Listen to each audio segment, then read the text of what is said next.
Prepositions are the unsung heroes of our sentences, connecting words and adding meaning in just a few short letters.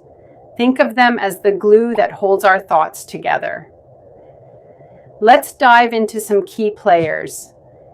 In indicates location or time, like in the park or in July.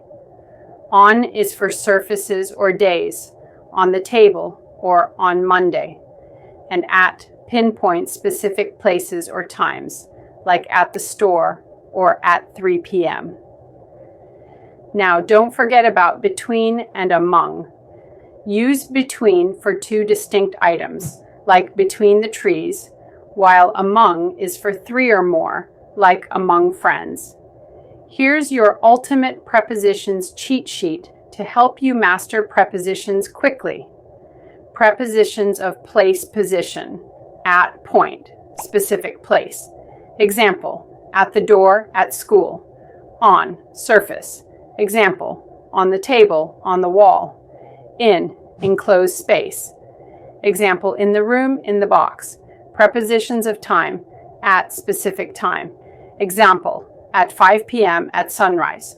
On, specific day date. Example, on Monday, on Christmas Day. In, periods of time. Example, in June, in the 1990s, in the morning. Prepositions of direction, movement. To, destination. Example, go to the park. Into, entering a space. Example, walk into the room. Onto, movement towards a surface. Example, jump onto the bed. Toward, general direction. Example, run toward the house. Prepositions of manner, instrument, by, means of transport or agent. Example, travel by car, written by Jane.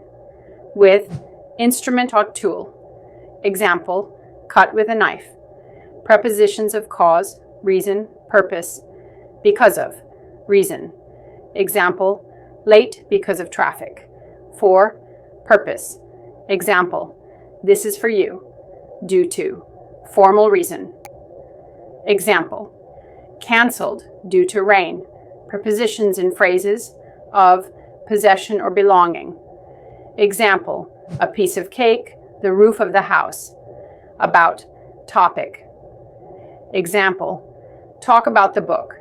For, beneficiary or intention. Example, for the kids, for a good cause. Common preposition. Collocations, afraid of, she's afraid of spiders. Good at, he's good at math.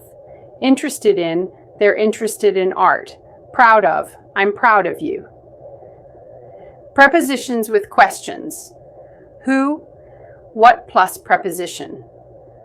Example, who are you talking to? Example, what is this for? And here's a fun tip. Remember the phrase, out of the blue. It's a great way to describe something unexpected. Mastering prepositions can transform your writing and speaking, making your communication clearer and more engaging. So, let's embrace these little words and watch our language skills soar.